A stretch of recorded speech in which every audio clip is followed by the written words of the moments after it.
नमस्कार दोस्तों, मैं मुकेश पंडित आप सबका स्वागत करता हूं आपके अपने चैनल मुकेश मैथ्स एकेडमी पर। दोस्तों, आप सभी कैसे हैं? उम्मीद करते हैं बहुत ही मन लगा के पढ़ रहे होंगे और पढ़ेंगे भी, क्यों नहीं, क्योंकि एग्जामिनेशन इतनी करीब है। जी हाँ, अभी आप जितना हो सके उतनी आप मॉक टेस्ट लगाएं, कंबाइंड मॉक टेस्ट लगाएं, 100 मार्क्स की मॉक टेस्ट लगाएं टाइम लेकर। ठीक है ना? यदि आप ऑनलाइन मोड पर मॉक टेस्ट देते तो ऑनलाइन करें या ऑफलाइन करें, लेकिन टाइम को मेंटेन रख के करें। और अभी जितनी हो सके उतनी रिविजन्स करें। ठीक है ना? नई चीजें पढ़ने की जरूरत नहीं है, बस मॉक टेस्ट लगाएं और रिविजन्स करें, क्योंकि आप ये दो चीज अभी आप कर लो तो आपकी सफलता बिल्कुल तय है। ठीक है ना? तो चलिए, आज मैं आप लोग के लिए एसएससी जीडी मैथ्स की मॉक टेस्ट नंबर 4 लेके आया हूं, ताकि आपकी सफलता में और चार चांद लग जाए। तो चलिए स्टार्ट करते हैं आज के मैथ्स के मॉक टेस्ट नंबर 4। और शुरू करने से पहले मैं आप सभी को एक बार ये बता देना चाहता हूं कि जो हमारे चैनल पर नए हैं या अभी तक जिसने सब्सक्राइब नहीं किया है, तो प्लीज आप हमारे चैनल पर जाएं और सब्सक्राइब कर ले, ताकि हमारे द्वारा जितने दी गई वीडियो आप आसानी से प्राप्त कर सके। ठीक है ना? तो चलिए स्टार्ट करते हैं आज का पहला क्वेश्चन। देखिए दोस्तों, आज के कुछ क्वेश्चन थोड़े डिफरेंट टाइप के हैं, ताकि आपकी तैयारी हर तरह से मैं करवाना चाहता हूं, है ना? जैसे कि आप यहाँ पर देख रहे हैं कि बाइनरी नंबर को डेसिमल नंबर में बदले, है ना? सभी को पता है। तो सबसे पहले क्या किया जाता है? ये कितने नंबर है? 1 2 3 4 5 6 7। तो हम क्या करते हैं, इसे जीरो से काउंट करते हैं ना। तो इसमें देखते हैं जीरो, ये 1, ये 2, ये 3, ये 4, ये 5 और ये 6। ठीक है? इस तरह से होता है। तो मैं यदि 1 को लेता हूं, मैं यदि यहाँ पर 1 को लेता हूं, इसे यदि 1 को लेता हूं, तो क्या लेना पड़ेगा? 1 इंटू 2 की पावर 6 लेनी पड़ेगी। ठीक है ना? प्लस फिर 1 इंटू 2 की पावर क्या लेनी पड़ेगी? 2 की पावर 5 लेनी पड़ेगी, है ना? फिर प्लस 0 इंटू 2 की पावर क्या लेनी पड़ेगी? 4 लेनी पड़ेगी। प्लस फिर क्या है? 1 1 इंटू 2 की पावर क्या लेनी पड़ेगी? 3 लेनी पड़ेगी। फिर 1 है, फिर 1 इंटू 2 की पावर क्या लेनी पड़ेगी? स्क्वायर लेनी पड़ेगी, है ना? यानी यहाँ 6 हो गया, 5 हो गया, 4 हो गया, 3 हो गया, 2 हो गया। अब क्या होगा? फिर यहाँ पर 1 है, 1 इंटू 2 की पावर क्या लेनी होगी? 1 लेनी होगी। फिर यहाँ पर सॉरी, यहाँ प्लस होगा, यहाँ प्लस होगा, हाँ, यहाँ पर क्या होगा? प्लस होगा। और यहाँ भी क्या होगा? प्लस होगा। और फिर प्लस 1 की पावर क्या लेनी होगी? 2 की पावर 0। ठीक है? तो मैं यहाँ देख रहा हूँ ये तो 0 हो गया, इसमें कुछ नहीं लेना होगा। 2 की पावर 6, 2 की पावर 6 क्या होती है सर? 2 की पावर 6 होती है 64। फिर यहाँ 2 की पावर 5 क्या होती है? 32। ठीक है? फिर 2, ये तो 0 हो गया, ये हो जाएगा 8 और ये हो जाएगा 4 और ये हो जाएगा 2 और ये हो जाएगा 1। ये क्या हो जाएगा? इसको ऊपर लिख देता हूँ, 1 इंटू 2 की पावर 0। तो ये क्या हो जाएगा? ये 2 हो जाएगा और ये हो जाएगा 1। अब सबको ऐड कर देंगे तो क्या हो जाएगा? ये 8 4 12, 13 14 15, 15 64 और 32 होता है आपका। यहाँ पर सबको जोड़ दो, 8 4 12, 13 14 15, यानी यहाँ पर हो गया 15, यहाँ पर हो गया आपका 5 और 2 7 और 3 1 4, यानी मुझे 64 में 64 प्लस ये जोड़ना है, तो 7 4 11, शायद 111, हाँ 111 हो जाएगा, है ना? 111 क्या हो गया? 111 और यहाँ क्या हो जाएगा? 10। तो मैं देख रहा हूँ कितनी हो जाएगी? 111। तो आंसर क्या हो जाएगा इसका? इसका जो आंसर है वो क्या हो जाएगा? Option number A. तो इस तरह की भी क्वेश्चन यदि आए binary to decimal, decimal to binary, तो आप अच्छी तरह से कर सके। ठीक है? पूरी तैयारी करवाना चाहता हूँ।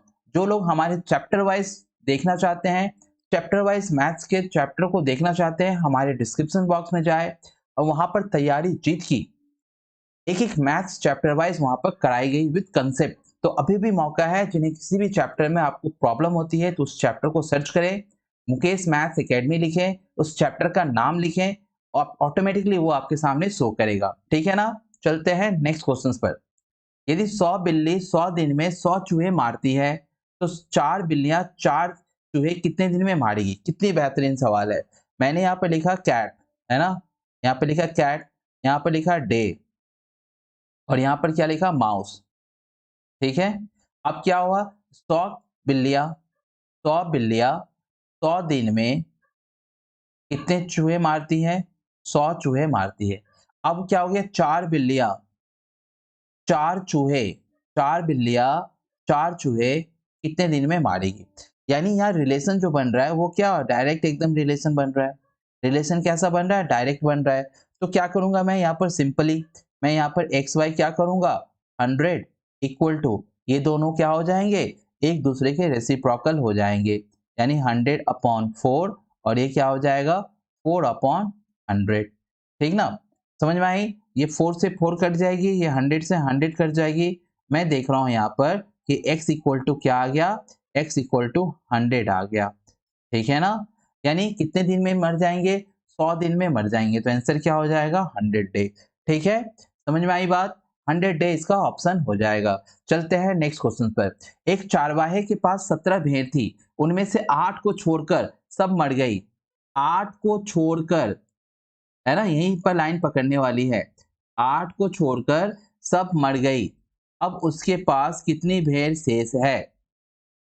8 को छोड़कर सब मर गई, मतलब 8 ही तो जिंदा है ना, 8 ही जिंदा है। इसका आंसर क्या 8 हो जाएगा। एक चारवाहे के पास 17 भेड़ थी, 8 को छोड़कर सब मर गई, तो 8 ही जिंदा है, शेष कितना है 8 है। इसका आंसर क्या हो जाएगा 8।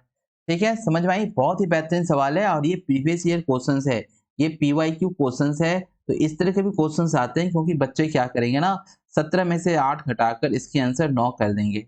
ठीक है, जो कि नहीं होगा। ठीक, 8 छोड़कर सब मर गए हैं तो 8 ही बची है ना। ठीक है, नेक्स्ट क्वेश्चन। अब आ गया पाई चार्ट। हाँ, यहाँ पर देखिए ये नंबर थोड़ा गड़बड़ है। यहाँ पर कुछ सवाल है, इसके अनुरूप कुछ सवाल दिए गए हैं। यहाँ पर निर्देश क्या दिया हुआ है, यहाँ पर निर्देश नीचे की दी गई वृत्त को पुजारा के द्वारा विभिन्न देशों की क्रिकेट टीमों के विरुद्ध बनाए गए रनों को दर्शाता है। पुजारा ने इंग्लैंड में 20% रन बनाए, बांग्लादेश में 8% बनाए, न्यूजीलैंड में 16% बनाए, ऑस्ट्रेलिया में 32% बनाए और दक्षिण अफ्रीका के खिलाफ 24% रन बनाए हैं। ठीक है, आप सभी ने समझ लिया। एक पाई चार्ट है पुजारा के द्वारा, जो चेतेश्वर पुजारा के द्वारा बनाए गए रनों की परसेंटेज दे रखी है। ठीक है, समझ गए। चलते हैं पहले क्वेश्चन पर। आइए, पुजारा द्वारा दक्षिण अफ्रीका के विरुद्ध बनाए गए रन और बांग्लादेश के विरुद्ध बनाए गए रन की कितने प्रतिशत अधिक है। तो सबसे पहले दक्षिण अफ्रीका, दक्षिण अफ्रीका में कितने बनाए हैं 24, दक्षिण अफ्रीका में बनाए कितने 24, साउथ अफ्रीका में बनाया है 24। उसके बाद क्या बोला है बांग्लादेश के विरुद्ध, बांग्लादेश के विरुद्ध कितने बनाए 8%, इसके विरुद्ध बनाया है 8%, इसके विरुद्ध कितने बनाए हैं बांग्लादेश के प्रति कितने बनाए हैं 8%। आप क्वेश्चंस के ऊपर आइए। क्या बोला पुजारा द्वारा दक्षिण अफ्रीका के विरुद्ध बनाए गए रन बांग्लादेश के विरुद्ध बनाए गए रनों से कितने प्रतिशत अधिक है। यानी यहाँ पर 24% है और यहाँ पर क्या 8% है, कितना अधिक है दोनों में, कितना अधिक है सर जी 16% अधिक है। किसके रिस्पेक्ट में बोला गया है, किसके रिस्पेक्ट में बोला गया है पुजारा द्वारा दक्षिण अफ्रीका के विरुद्ध बनाए गए रन बांग्लादेश के विरुद्ध बनाए गए रनों से कितने प्रतिशत अधिक है। किसके विरुद्ध बोला गया है बांग्लादेश के, यहाँ पर क्या हो जाएगा 8% है ना, गुने क्या हो जाएगा यहाँ पर 100। तो मैं देख रहा हूँ 8 दूनी 16, यानी 200% अधिक है। कितने अधिक है 200% अधिक है। ठीक है, फिर नेक्स्ट क्वेश्चन। यदि पुजारा के सभी मैचों में रनों का कुल संख्या 1875 हो तो दक्षिण अफ्रीका और न्यूजीलैंड के विरुद्ध पुजारा द्वारा बनाए गए रनों के बीच अंतर क्या है। तो कुछ नहीं करेंगे, परसेंटेज को अंतर निकालेंगे। दक्षिण अफ्रीका द्वारा कितना बनाया गया था, दक्षिण अफ्रीका द्वारा बनाया गया था 24%। ठीक है, और न्यूजीलैंड के द्वारा, न्यूजीलैंड द्वारा कितना बनाया गया है 16%, न्यूजीलैंड द्वारा बनाया गया है 16%, न्यूजीलैंड द्वारा 16% बनाया गया। ठीक है ना, अब इन दोनों का अंतर, इन दोनों का अंतर कितना हो गया 8%, इन दोनों का अंतर 8%, किसके बराबर 1875। यानी मैं यहाँ लिख सकता हूँ 8/100 गुने 1875। ठीक है, क्या हो जाएगा यहाँ पर 25 चौके 100 और यहाँ पर हो जाएगा आपका 25 सत्ते हो जाता है 175, है ना। 7 और 5 यहाँ हो जाएगा, 7 और 5 यहाँ हो जाएगी 2, यहाँ हो जाएगा 1, तो 25 पंचे 125, 25 पंचे 125 और फिर 4 से ये कट जाएगा, 4 से कट जाएगा 2 बार में, यानी 150। ठीक है ना, कितने रन अधिक है 150 रन अधिक है। ठीक है, कितने रन अधिक है 150 रन अधिक है। ठीक, दक्षिण अफ्रीका से मैंने क्या किया परसेंटेज को माइनस कर दिया। साउथ अफ्रीका में 24% बनाए थे, न्यूजीलैंड में 16% बनाए थे, तो दक्षिण अफ्रीका तथा न्यूजीलैंड के विरुद्ध पुजारा द्वारा बनाए गए रनों के बीच कितना अंतर है? तो 150 का अंतर है। ठीक है, नेक्स्ट क्वेश्चन। दिए गए चित्र में ऑस्ट्रेलिया के विरुद्ध बनाए गए रनों का वृत्तखंड यानी सेंट्रल एंगल निकालने के लिए बोल रहा है आप लोग से। तो आप देखो, ऑस्ट्रेलिया के विरुद्ध बनाए गए, ऑस्ट्रेलिया के विरुद्ध कितने रन बनाए हैं? ऑस्ट्रेलिया के विरुद्ध कितने हैं? 32% रन बनाए हैं। ठीक है ना, चलो आ जाओ। यहाँ पर मैंने क्या किया, 32% किसके रिस्पेक्ट में बनाया है? 100% के रिस्पेक्ट में बनाया है। इसको सेंट्रल एंगल करने के लिए क्या करना होता है? 360 से गुना करना होता है। अब आप 0 से 0 को काट दो। ठीक, यहाँ पर मैंने 2 से किया तो यहाँ 5 आ गई, और यहाँ 2 से किया तो कितने आ गए? 16 आ गई। अब 5 से क्या करेंगे? इसे डिवाइड करेंगे। 5 7 जा और 5 2 जा। अब 16 से मुझे डिवाइड करना है 16 को 7.2 से, तो 16 दूनी कितनी होगी? 32। यहाँ डेसिमल होगा ही होगा। और 16 सत्ते कितना होता है? 16 85, 16 85, 16 96, 16 सत्ते 112 और 16 दूनी 32, तो कितनी हो जाएगी? 115 हो जाएगा। कितनी हो जाएगी? 115, यानी 115.2 डिग्री। यहाँ पर क्या आ जाएगा? अच्छे से लिख दूं, 115.2 डिग्री, 115.2 डिग्री इसका क्या हो जाएगा? ऑस्ट्रेलिया के द्वारा बनाए गए सेंट्रल एंगल है। तो आपने देखा ये 3 आपको डीआई बेसिस मैथ था, यहाँ पर आपको इसके बारे में दिया हुआ था, उसके अनुरूप यहाँ पर आपको 3 मैथ्स दी हुई थी। इस तरह की सेम इसी तरह की आपको एग्जामिनेशन में भी देखने को मिलेगा। ठीक है, चलते हैं दूसरे। और भी देखिए रहने, पुजारा द्वारा बनाए गए कुल रनों का मान कम से कम कितना होना चाहिए? रन केवल पूर्णांक में हो सकते हैं, रन केवल पूर्णांक में हो सकते हैं। पुजारा द्वारा बनाए गए कुल रनों का मान कम से कम कितना होना चाहिए? रन केवल पूर्णांक में हो सकते हैं। इसका क्या करेंगे आप? पुजारा द्वारा बनाए गए कुल रनों का मान, कुल रन कितने बनाए पुजारा द्वारा बनाए गए? ये जो रन है यहाँ पर देख रहे हो, 24%, 20%, 16%, 32%, 8%। तो ये जो पुजारा द्वारा जो बनाए गए हैं, ये क्वेश्चंस मैं आप लोग के लिए होमवर्क में देता हूँ, और आप लोग मुझे इसे कमेंट बॉक्स में इसका आंसर जरूर देंगे। ठीक है, मैंने 4 डीआई में से 3 डीआई आपको बना दिया। अब इस तरह के प्रश्नों का जवाब आप मुझे करके मुझे कमेंट बॉक्स में बताएं कि इसका आंसर क्या होगा। ठीक है, नेक्स्ट क्वेश्चन। एक स्कूल के 10 शिक्षक में से एक शिक्षक सेवानिवृत्त हो जाते हैं। 10 शिक्षक में से एक शिक्षक क्या होते हैं? सेवानिवृत्त हो जाता है, और उसके स्थान पर एक नया 25 वर्षीय शिक्षक सेवा ग्रहण कर लेता है। परिणाम स्वरूप क्या होता है? परिणाम स्वरूप शिक्षक की औसत 3 वर्ष कम हो जाती है। औसत आयु जो पहले थी उसके अनुरूप 3 वर्ष कम हो जाती है। सेवानिवृत्ति यानी रिटायरमेंट के पहले, रिटायरमेंट सेवानिवृत्ति शिक्षक की आयु कितनी थी वर्षों में? यानी जो चले गए ना उसकी आयु कितनी थी? ठीक है, एक स्कूल में 10 है। ठीक है, एक स्कूल में पहले से ही 10 शिक्षक में से एक शिक्षक सेवानिवृत्त हो जाते हैं, और उसके स्थान पर एक नया 25 वर्षीय शिक्षक सेवा ग्रहण कर लेता है। परिणाम स्वरूप शिक्षक की औसत की आयु में 3 वर्ष कमी हो जाती है। 3 वर्ष क्या हो जाती है? कमी हो जाती है। कमी हो जाती है, तो जो सेवानिवृत्त जो है उनकी आयु कितनी है? डायरेक्ट मैं उनकी आयु निकाल देता हूँ, तो कैसे निकालूंगा? देखिए, उनकी आयु निकालने के लिए आपको क्या करना होगा? नए व्यक्ति की आयु कितनी है? नए व्यक्ति की आयु, नए व्यक्ति की आयु, ठीक है ना, नए व्यक्ति जो आए हैं उनकी आयु प्लस प्लस 3 गुने 10, यानी क्या हो गया? 3 गुने 10। ठीक है ना, तो नए व्यक्ति की जो आयु थी वो 25 वर्ष थी, और 3 गुने 10 कितनी हो गई? 30 वर्ष। यानी जो व्यक्ति रिटायरमेंट हुआ है ना उसकी आयु कितनी है? 55 वर्ष। उसकी आयु कितनी है? 55 वर्ष उनकी आयु है। ठीक है, तो ये एक तरीका है कि नए व्यक्तियों की आयु करके, और जो 3 वर्ष में जो कमी आ गई, क्यों कमी आ गई? क्योंकि यही भरपाई कर रहा था वो आदमी। क्या भरपाई कर रहा था? 30 की भरपाई कर रहा था। लेकिन जैसे इस आदमी रिटायरमेंट वाले आदमी, इस शिक्षक की जैसी रिटायरमेंट हो गई, इतनी की कमी हो गई, है ना? क्योंकि उस आयु रिटायरमेंट वाले का आयु क्या था? ज़्यादा था। लेकिन अभी तो नए शिक्षक आए उनकी आयु कम है, जिसके कारण से 3 वर्ष में कमी आ गई थी। ठीक है, चलिए नेक्स्ट क्वेश्चन। गोविंद अपनी कुल यात्रा का 3/11 भाग रेलगाड़ी द्वारा तय करता है। शेष 72 किलोमीटर बची दूरी को वो बस द्वारा तय करता है। उसकी कुल यात्रा किलोमीटर में कितनी है? गोविंद अपनी कुल यात्रा का 3/11 भाग रेलगाड़ी द्वारा तय करता है। 3/11, 3/11, यानी 3/11 रेलगाड़ी, रेल से कितना? 3/11, तो बस से कितना करेगा? घटा देंगे सर जी, बस से करेगा 8/11, है ना, 8/11, यानी ये जो 11 है, यानी जो 11 है ये कुल दूरी है। तो उसने उसने शेष यानी शेष 72 किलोमीटर बची दूरी बस द्वारा तय किया, यानी जो 8 है, ये 8 क्या है, बस द्वारा है, और जो 3 है वो क्या है, ट्रेन द्वारा है, रेल द्वारा है। तो 8 बराबर कितना हो गया, 8 बराबर 72, तो 1 बराबर कितना हो गया, 9।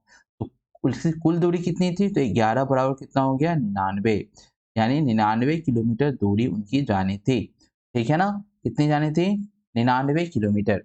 नेक्स्ट क्वेश्चन, 80 किलोमीटर प्रति घंटा की औसत गति से शताब्दी एक्सप्रेस कोलकाता से रांची 7 घंटे में पहुंच जाती है, तो कोलकाता और रांची के बीच की दूरी कितनी है। तब सभी को पता है कि दूरी बराबर क्या होता है, दूरी बराबर होता है चाल गुने समय, दूरी बराबर चाल गुने समय होता है।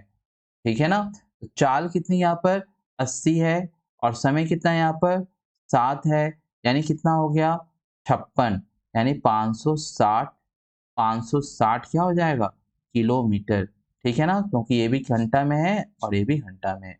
इसका आंसर क्या है, option number C. Next question, Ravi के पास प्रति 18 किलोमीटर के लिए 1.5 सेंटीमीटर वाला रोड मैप है। ठीक है ना, तो 72 किलोमीटर चलता है, तो उसे मैप में तय की गई दूरी कितनी होगी। सभी को पता है कि ये यूनिटरी मेथड है। 18 किलोमीटर के लिए कितना रोड मैप है, 18 किलोमीटर के लिए 1.5 सेंटीमीटर का रोड मैप है।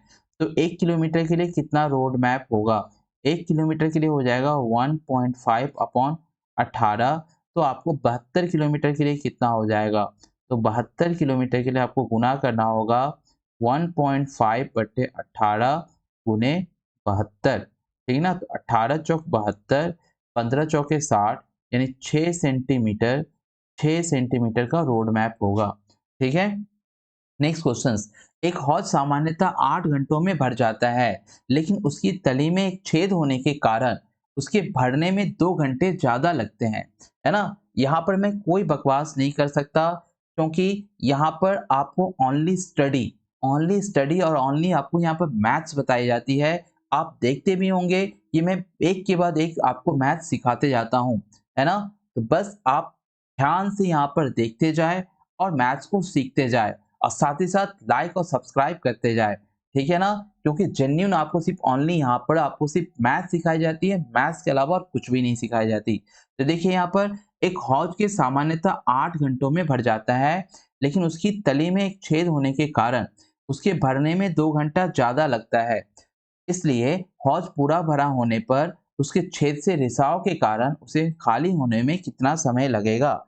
देखिए यहाँ पर हौज पहले से क्या है, पूरा भरा हुआ है, यानी एक कुल 8 घंटे में यदि एक हौज सामान्यतः 8 घंटे में भर जाता है, तो 8 घंटे में भर जाता है। लेकिन क्या होता है ना, इसकी रिसाव के कारण इसे क्या होता है, एक छेद है जिसके कारण से क्या लगता है, 10 घंटे लग जाता है।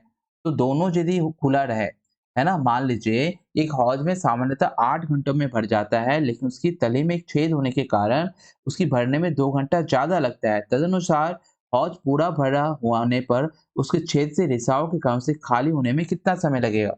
तो इन दोनों का यदि हम एफिशिएंसी की बात करें, तो 40 वर्ग की बात करें तो 40, यहाँ हो जाएगा 4, और यहाँ हो जाएगा -5 हो जाएगा। तो कितनी एफिशिएंसी से खाली होगी, एक एफिशिएंसी से। तो यहाँ पर क्या होगा, इसको खाली होने में 40 घंटे का समय लगेगा। ठीक है ना, क्योंकि एक 8 घंटे में भर सकता है और एक रिसाव होने के कारण 10 घंटे में क्या है, खाली होने में क्या होगा, माने सॉरी, उसे एक छेद होने के कारण भरने में 10 घंटे लगते हैं। तो जब छेद नहीं हुई तो 8 घंटे में, और छेद होगी तो क्या होगी 10 घंटे में। तो यदि मैं दोनों को, यदि आप खाली करने के बारे में सोचूं, छेद है नीचे में, तो कितने घंटे में खाली हो जाएगी, 40 घंटे में खाली हो जाएगी। नेक्स्ट क्वेश्चन, एक हौज सामान्यतः, अच्छा वही क्वेश्चन आ गया, एक क्वेश्चन 2 बार है, कोई बात नहीं, इसके 40 घंटे आंसर हो जाएगी। फिर देखो, यू भी तथा डब्लू मिलकर किसी कार्य को 15 दिन में पूरा कर सकते हैं, यानी यहाँ 3 आदमी है, यानी क्या है, यू प्लस भी प्लस डब्लू मिलकर किसी कार्य को कितने दिन में कर सकते हैं, 15 दिन में कर सकते हैं। यू अकेला 60 दिन में कर सकता है, यू कितने दिन में कर सकता है, 60 दिन में कर सकता है। भी तथा डब्लू मिलकर उस कार्य को कितने दिन में करेंगे। तो दोनों का एफिशिएंसी मैं देख रहा हूँ तो 60 आएगी, है ना, सॉरी दोनों मिलके करेंगे तो टोटल वर्क कितना, ये टोटल वर्क होता है, ठीक ना। U plus B plus W की एफिशिएंसी कितनी है, यू प्लस बी की डब्ल्यू की एफिशिएंसी 4 है, और इसकी एफिशिएंसी कितनी है, इसकी एफिशिएंसी क्या है, 1 है। अब देखो यहाँ पर u plus V plus W की एफिशिएंसी कितनी है, 4, और ओनली u की एफिशिएंसी कितनी, 1।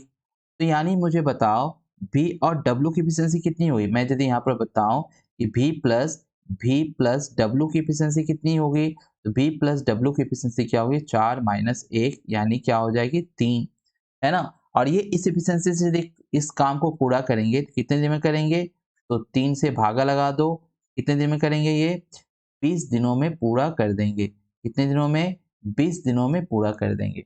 ठीक है, उम्मीद है आपको चीजें समझ में आ रही होगी, क्योंकि अभी मॉक टेस्ट का समय है। आपको यहाँ पर जरूर समझ में आ रही होगी, क्योंकि आप यदि रेगुलर पढ़ाई किए होंगे ना, मेरे से आप यदि रेगुलर पढ़ाई किए होंगे, ये सारी चीजें आपको समझ में आ रही होगी। ठीक है, तो चलते हैं अगले क्वेश्चन पर। एक शहर की जनसंख्या 10% दर से हर वर्ष बढ़ रही है। तदनुसार यदि वर्तमान जनसंख्या, यानी वर्तमान जनसंख्या मतलब बढ़ने के बाद वाली जनसंख्या है, तो 2 वर्ष पहले कितनी थी।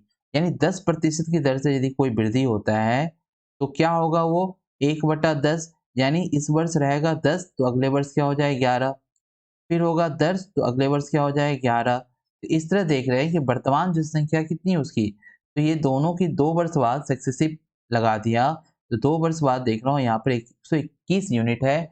121 यूनिट बराबर क्या है यहाँ पर, 484, और कितनी जीरो है, 4 जीरो है, 1 2 3 4। तो मैं 1 यदि निकालूं तो ये क्या होगा, कट जाएगा 1 टाइम्स में, तो यहाँ क्या 1 1 2 3 4।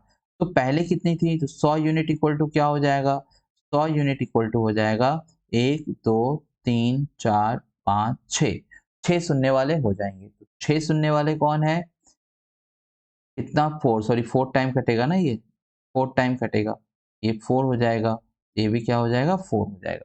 तो कौन सी आ रही है, ऑप्शन नंबर डी।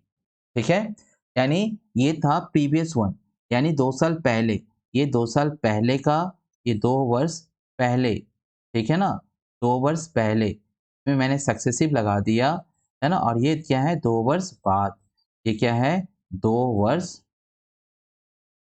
बाद, ठीक है ना, 2 वर्ष बाद जनसंख्या, तो इस यूनिट, ये दोनों यूनिट में है, तो 121 यूनिट में इतना, 1 यूनिट में 4, तो 100 यूनिट में कितना। ठीक है, यानी पहले जनसंख्या कितनी थी, तो ये 100 यूनिट निकाला। ठीक है ना, उम्मीद करते हैं आपको चीजें समझ में आ रही होगी। वह राशि क्या होगी जिस पर 5 वर्षों में 6% प्रति वर्ष की दर पर साधारण 6% प्रति वर्ष की दर से 60 रुपया साधारण ब्याज मिला। यानी 1 वर्ष का 6% है, तो 5 वर्ष का कितना होगा, तो 5 गुने 6, यानी ये जो 5 गुने 6 है मेरा, वो क्या है, ऐसा ही है, यानी 30%, यानी कितना प्रतिशत, 30% बराबर यदि 60 रुपया हो, तो 1% बराबर कितनी होगी, 20 रुपया होगी। तो बोला है बताइए राशि कितनी थी, तो हमेशा मूलधन क्या होता है, 100% होता है, 100% बराबर क्या हो जाएगा, एक में 2 होगा ना, सॉरी, तो 1% में 2 हो गया, तो 100% में कितना हो गया, 200, यानी राशि कितनी थी, 200 थी। ठीक है दोस्तों, देख रहे हैं ना, एकदम बेहतरीन सवाल सब है, और ठीक इसी तरह की क्वेश्चंस आपको एग्जामिनेशंस में पूछी जाती है। तो बस मन लगा के आप पढ़ते जाइए, चीजों को समझते जाइए।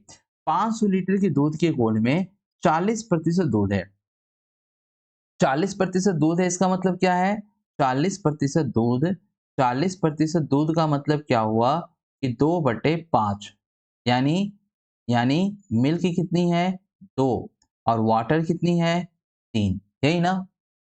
कितना और दूध मिला दिया जाए ताकि घोल में दूध की मात्रा 60% हो जाए। 60% का मतलब क्या होता है, 3/5। इसका मतलब अब दूध कितनी, 3, और पानी कितनी है, 2। आप बताइए कि इसमें कहीं पर भी बात कहा गया है कि पानी मिलाई गई है, कितना और दूध मिला दिया जाए ताकि इस घोल में दूध की मात्रा 60% बन जाए। समझ रहे हैं ना, यानी यहाँ पर क्या मिलाया गया है, यहाँ पर मिलाया गया है दूध, पानी नहीं मिलाया गया है। यानी पानी की जो पहले मात्रा होगी वो अभी भी होगी। तो मैं देख रहा हूँ कि पानी की मात्रा यहाँ 3 है, पानी की मात्रा 2 है। इसे हम 3 से इंटू करेंगे तो इसे भी 3 से इंटू करना होगा। और जब इसे हम 2 से इंटू करेंगे तो इसे भी 2 से इंटू करना पड़ेगा। ठीक है ना? अब 500 लीटर के दूध के घोल में, यानी यहाँ पहले दूध का घोल कितना था? 2 दूनी, यहाँ मैं देख रहा हूँ कि क्या हो जाएगा, 2 दूनी 4, इन दोनों को गुना करके कितना यूनिट हो गया? 4, और इन दोनों को गुना करके कितना हो गया? 6, यानी 4 और 6 बराबर हो गया 10, यानी 10 यूनिट में 500 लीटर। ठीक ना? तो 1 यूनिट में कितना हो गया? 50 लीटर। अब देखो भैया यहाँ पर क्या हो गई, दूध मिलाई गई ना, तो पहले दूध कितना था? पहले जो दूध था ना, पहले दूध 4 था। अब दूध कितना हो गया? अब दूध कितना हो गया? 9 हो गया। तो 4 में 9, यानी ये जो 4 है, 4 से 9 जो हुआ, कितने की वृद्धि हुई? प्लस 5 की वृद्धि हुई। तो 5 यूनिट में कितना हो गया? 5 यूनिट में हो गया 250। 5 यूनिट में कितना हो गया? 250। ठीक है? उम्मीद करते हैं आपको समझ में आई होगी। ये सबसे बेहतरीन तरीका होता है कि आपको एक चीज़ समझना है। आपको यहाँ पर एक चीज़ समझना है कि भैया यहाँ पर दूध मिलाया जा रहा है, पानी को तो नहीं मिलाया है। यानी वाटर जो होगी कांस्टेंट होगी, यानी इन दोनों का जो वैल्यू है वो इक्वल होना चाहिए। तभी जब पानी मिलाई जाएगी तो मिल्क का जो रेशियो है वो इक्वल होना चाहिए। बस ये चीज़ पकड़ना है आपको। समझ रहे हो ना? अब दोनों को जो यहाँ पे देखो 4 आया और यहाँ 6 आया, यहाँ 6 आया और यहाँ क्या आया 4, 6 प्लस 4 यूनिट क्या था? टोटल था ना पहले? पहले तो यही था ना, 4 यूनिट मिल्क था, 6 यूनिट क्या था? वाटर था, और उसी को मिलके क्या बना था? ये 500 लीटर बना था। तो हमने यहाँ पर निकाल लिया कि 10 यूनिट में 500 तो 1 यूनिट में 50, तो यहाँ कितने की वृद्धि हुई? 5 की यूनिट की वृद्धि हुई, यानी 250 लीटर दूध मिलाया, तब जाके 40% से 60% हो गया। ठीक है? चलते हैं नेक्स्ट क्वेश्चन पर। दो संख्याओं जिनका योगफल 84 है, वे निम्नलिखित में से किस अनुपात में नहीं हो सकते? बहुत आसान, इन दोनों को जोड़ो, 7 5 12। अब 12 से देखो भाग लगाओ, 12 सत्ते 84 होता है क्या? है ना? ये दोनों के अनुपात को जोड़ेंगे, जैसे इसमें मैंने जोड़ा तो क्या हुआ? 12। अब 12 से भाग लगा रहा हूँ, 12 से यदि 84 को भाग लगाऊंगा, कट जा रही है कितनी बार में? 7 बार में। यानी इसको 84 को यदि 12 से भाग लगा रहा हूँ तो कट जा रही है 7 बार में, यानी ये तो होगा 3 1 4, 3 1 4। 84 को यदि 4 से भागा लगाता हूँ तो भी कट जा रही है ना? तो भी यहाँ पर कट जा रही है, तो ये भी होगा। लेकिन नहीं हो सकती हमसे पूछा है। 13 8 21 होता है, 21 से हम यदि 21 को हम 84 से भाग लगाएं तो भी कट जाएगा, 21 चौके 4 बार में कट जाएगा। इसका मतलब 3 2 5, ये जो 5 है, जब 84 को 5 से भागा लगाएंगे तो नहीं कटेगा, यानी 100% ये वाला रेशियो आंसर होगा। ठीक है? चलो, तो 7 क्रमांगत संख्याओं का औसत ए है। 7 ऐसे क्रमांगत संख्या है जिनका औसत क्या है? ए है। यदि दो संख्या जो इन 7 संख्याओं से पहले भी ले ली जाए तो नया औसत क्या होगा? तो मैं देख रहा हूँ 7 संख्या को मैं इस तरह ले लेता हूँ, पहली संख्या x, दूसरी संख्या क्या ले लेता हूँ? x क्रमांगत संख्या है तो x प्लस 1, फिर क्या हो जाएगा? x प्लस 2, फिर क्या हो जाएगा? x प्लस 3, ठीक है ना? फिर क्या हो जाएगा? x प्लस 4, फिर क्या हो जाएगा? x प्लस 5, फिर क्या हो जाएगा? x प्लस 6, ठीक है ना? और इसे मैं जब 7 से भाग लगाऊंगा, 7 क्रमागत संख्याओं का औसत कितना? a है, यहाँ पर क्या हो जाएगा मेरा? 7a हो जाएगा। और यहाँ देख रहा हूँ 1 2 3 4 5 6 7, यानी 7x प्लस क्या हो जाएगा? 21, 21 इक्वल टू क्या हो जाएगा? 7a। ठीक है? तो मैं यहाँ पर क्या करूँगा? 7a को क्या करता है? कॉमन ले लेता हूँ, तो क्या हो जाएगी मेरे पास? यहाँ पर हो जाएगी x प्लस 3 इक्वल टू क्या हो जाएगी? a हो जाएगी। ठीक है? और ये मेरी हो जाएगी equation number a minus 3, equation number 1। अब क्या बोला है इसमें? थोड़ी सी ट्विस्ट आ गई है। यदि दो संख्या जो इन 7 संख्याओं से पहले पहले है पहले है भी ले ली जाती है, मतलब इससे भी ले लिया गया और इससे भी ले लिया गया, दो संख्याओं को ले लिया जाता है। क्या करते हैं ये लोग? दो संख्याओं को ले ली जाती है। ठीक ना? यहाँ पर बोल रहा है इस यदि दो संख्या जो इन 7 संख्याओं से पहले है भी ले ली जाती है, पहले भी यदि मान लो ले ली जाती है तो क्या हो जाएगा, पहले भी ले ली जाती है तो पहले ले लेंगे तो क्या होगा, एक होगा x माइनस टू, एक क्या होगा, एक होगा x माइनस टू और दूसरा क्या होगा x माइनस वन, है ना। इससे पहले भी यदि ले ली जाती है और उसमें क्या करते हैं तो नया औसत क्या होगा, आप 7 ही जोड़ देते हैं, है ना। नया औसत क्या होगा, अब संख्या कितनी हुई, 9 हो गई। तो मैं यहाँ देख रहा हूँ कि यदि यहाँ पर x और x कितनी हो गई, 2x हो गई, और यहाँ क्या हो गया -3, और यहाँ क्या हो गया +7 है। यदि मैं यहाँ पर इसको 2x कर दूँ, यदि मैं यहाँ पर 2x कर दूँ तो ये क्या हो जाएगा, 2a माइनस 6 हो जाएगा। तो मैं 2x इक्वल टू यहाँ जो 9 है, मैं 2x इक्वल टू क्या फिलअप कर दूँ, 2x इक्वल टू यहाँ पर कर सकता हूँ sir 2a minus 6 minus 3 plus 7 है, ठीक है ना, और अपॉन कितना हो जाएगा 9, ठीक, समझ रहे हैं। अब यहाँ पर देखिए मैं यहाँ पर कर देना चाहता हूँ, अब यहाँ देखिए 2a और 7 है, कितनी हो गई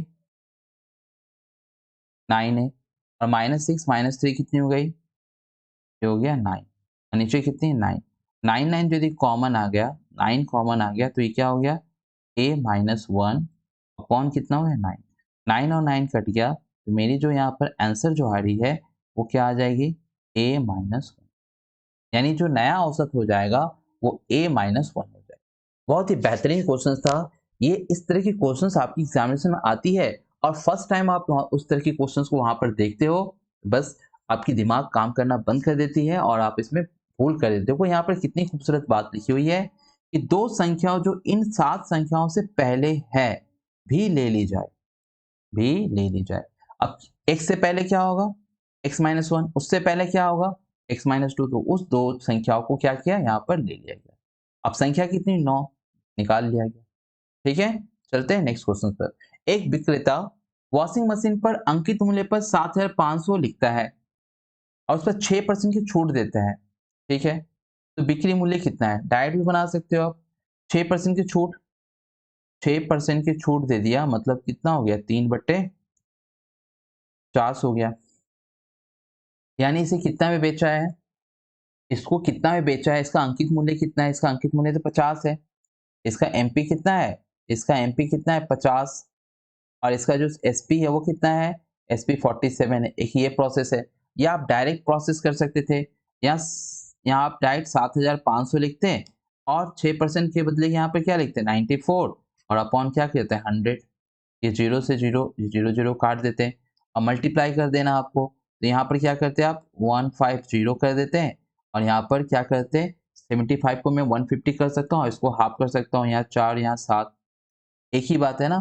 तो यहाँ से भी वही चीज निकल के आती कि 50 बराबर क्या होता 7500, तो एक बराबर फिर क्या होता 150, फिर यहाँ पर क्या करते हैं आप 150 से इसे इंटू कर देते हैं, 150 से क्या करते हैं यहाँ पर इंटू कर देते हैं, है ना।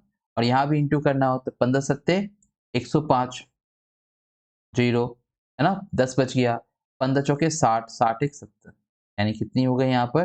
दो तरीके से आप मैथ बना सकते थे, चाहे डायरेक्ट इस तरह से कर दें या रेशियो मेथड से कर दें, आपकी मर्जी, क्योंकि डिस्काउंट लेने के बाद जो होता है ना, डिस्काउंट करने के बाद जो होता है वो तो सेलिंग प्राइस ही होता है, ठीक है। तो आप डायरेक्ट भी कर सकते हो या ऐसे भी कर सकते हो। एक विक्रेता अपनी लागत कीमत पर 13% लाभ की आशा करता है यदि एक माह में उसकी बिक्री 7,91,000 रुपये थी तो उसका लाभ कितना था।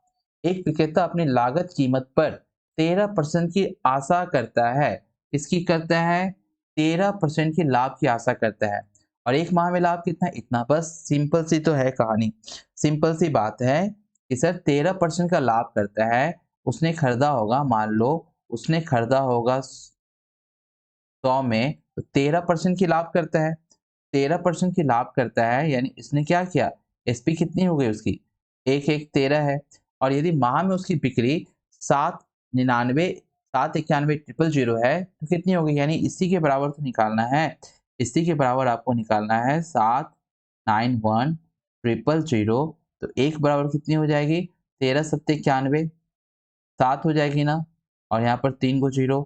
आपसे पूछा है तो उसकी लाभ कितनी थी? उसकी लाभ कितनी थी? उसकी लाभ तो 13 ही थी ना? उसकी लाभ तो 13 ही थी, 13 सत्ते 91। ठीक है, 91,000 तो उसकी लाभ थी। ठीक, चलते हैं नेक्स्ट क्वेश्चन पर। यदि किसी संख्या का 23% 690 है तो उस संख्या का 72% कितना होगा? 23% आपका क्या है? 23% बराबर क्या है? 690 है। तो 1% बराबर क्या होगा? 1% बराबर होगा 30 होगा। ठीक ना? तो 72% बराबर कितना होगा?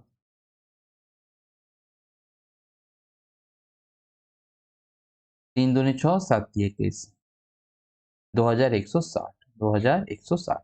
नेक्स्ट क्वेश्चन अब नहीं है ना? तो कैसा लगा आप मुझे जरूर कमेंट बॉक्स में बताएं, क्योंकि इस तरह की क्वेश्चंस आपको जरूर एग्जामिनेशन में देखने को मिलेगा। आप चाहते हैं कि आपके एग्जामिनेशंस में कोई भी क्वेश्चंस ना छूटे, आपको कोई भी किसी तरह की क्वेश्चंस या कंसेप्ट आपको इस तरह की स्पीड में आपको मदद करे, तो हमारे चैनल के साथ बने रहें और हमारे चैनल को जरूर देखें, और साथ ही साथ लाइक शेयर और कमेंट करना ना भूलें। ठीक है, तो मिलते हैं इसी तरह से नेक्स्ट मॉक टेस्ट 5 के लिए अगले दिन। तब तक के लिए धन्यवाद।